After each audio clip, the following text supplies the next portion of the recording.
Games are designed to fulfill a wide variety of experiences. Some provide a competitive environment, some want to tell you a detailed story start to finish, and others give you a world to explore and make your own adventures. Gaming offers a ton of variety to everyone. So why is it that games feel smaller to me than ever before? And heads up, this is a millennial take, an opinion piece. Growing up in the 90s and early 2000s, I experienced the transition from getting my gaming news, cheat codes, and even game demos in magazines, to then being able to find them all online. I experienced the wonders of dial-up internet. I'll spare you the rest of that, it goes on for ages. So when I did finally get online, it wasn't always a simple experience, as my Neopets died in the void while my mum spoke to Sandra about everything happening in Neighbours, which, for context, is like the Aussie version of Days of Our Lives. I remember being in the schoolyard and hearing about the secrets hiding in Pokemon, on Game Boy, Blue, Red, or, of course, the superior Yellow. Yeah, I'll fight about it. You'd hear a friend tell you about a mysterious Pokemon that you could only get at 6:58 PM in Lavender Town in this specific grass while blasting the Ocarina of Time Kokiri Forest soundtrack and spamming the B button. You'd question your sanity. You'd question your friends' intentions. Are they lying for 90s schoolyard clout? Couldn't afford that Mario backpack, so they had to make up shit about their game to seem cool. Or they always seem to forget to bring their Game Boy to school to show it off. You'd get incredible rumors of hidden levels, hidden bosses, special items off the beaten track. There was mystery in gaming. Actually, on that note, I remember going to high school in like 2006 with my Discman and watching some kid laugh his ass off at me. You better believe I was back the next week with a really shitty MP3 player that it still wasn't cool. The internet age has expanded the way in which information circulates. Schoolyard rumors no longer exist because anyone can pull out a phone and fact check. You think that kid telling me about Toad being in Smash Bros. Melee would have done that if I could whip out my smartphone and call him out? You couldn't fact check at a moment's notice, and most gaming websites weren't focused on dissecting every tiny bit of data within a game's files, and searching through those files wasn't widely common. You ended up with wild but possible ideas. I actually looked up the Toad rumor to make sure I wasn't an idiot. The rumor was you could get Toad if you got a perfect score on the endgame credits for Smash Bros. Melee. An impossible task. Almost. But almost. I mean, what if he's really there? At the time, it was all possible. Games had tons of hidden levels, hidden characters, special zones, and Easter eggs. And without data mining this information from the files, you'd have to put in the grind. It was feasible that another player just stumbled into them, and you could too, because you couldn't find that information easily. It was often faster just to try it out. And even if you did look online, you'd see some people spreading the same rumors, but never real answers. For anyone not of the millennial age, this was before YouTube was so insanely big that everything had a video. Whereas now, devs have to be so insanely obscure in keeping secrets, or their secrets need to be so large, the players need to spend hours dissecting clues. Which is awesome, I love that shit. But it means you now have to uncover like 50 steps instead of 5, and it almost becomes unreachable for the average player.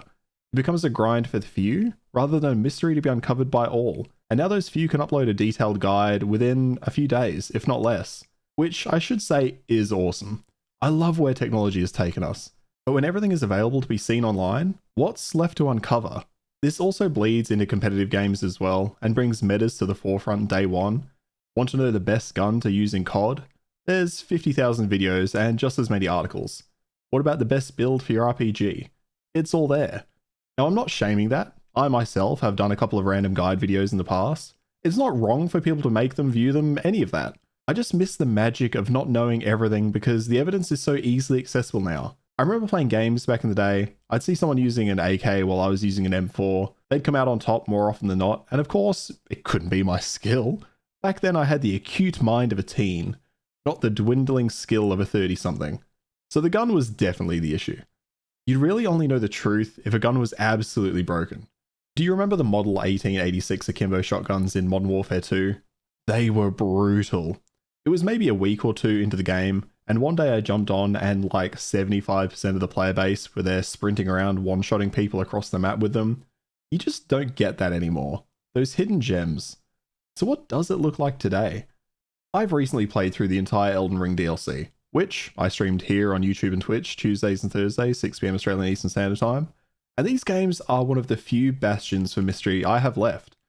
I intentionally didn't watch anything pre-release and was lucky enough to mostly avoid spoilers during my playthrough. Subscribe for my next video on the absolutely brutal bashing Consort Radahn gave me, by the way.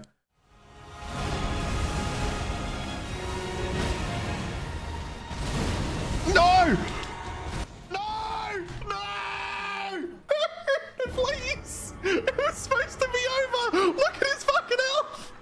But I did see a clip of the hidden area behind the statue of Marika. I hadn't gone looking for this information, but my algorithm kind of knows what I want to watch. And it reminded me that there really is very little that can be found when you aren't able to commit your entire day to gaming. And I noticed that over time, I've become less and less invested in searching game worlds for interesting content, or trying to grind special scores or hard challenges for unlocks. Because often, well, first of all, they don't exist. But by the point I'm able to dedicate time to it, I've generally consumed so much media that I know what to expect and how to do it.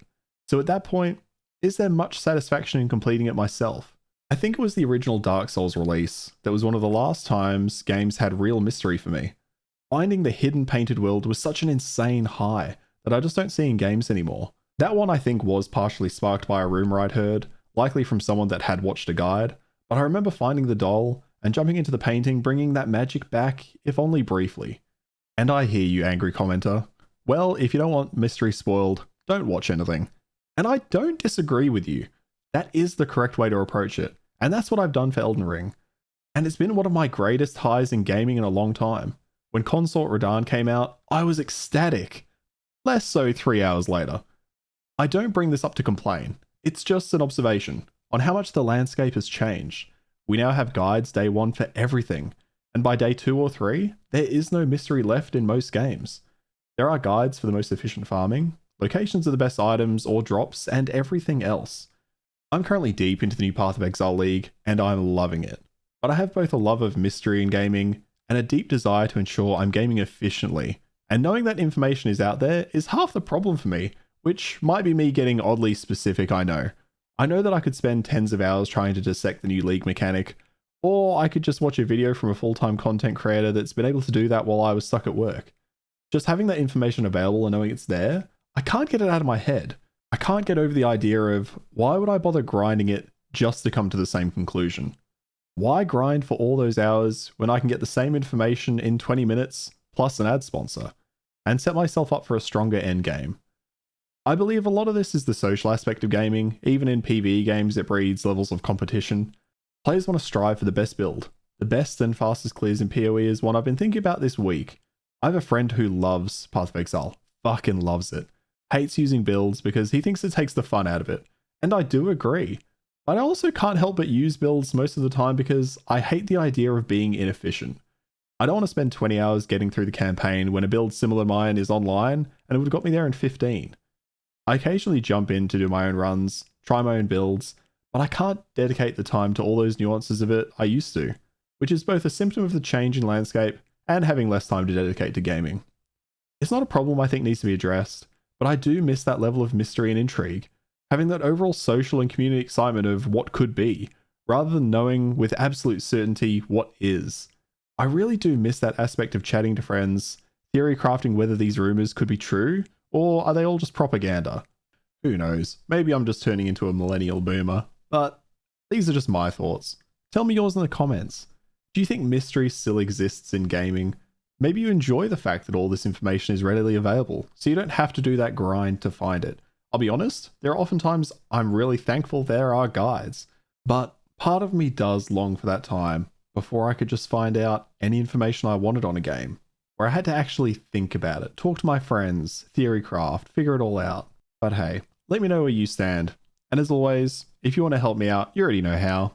Hit the like button, subscribe if you want to see more, but you being here, that's already enough. Thank you for tuning in, guys, and I will catch you in the next one. Cheers.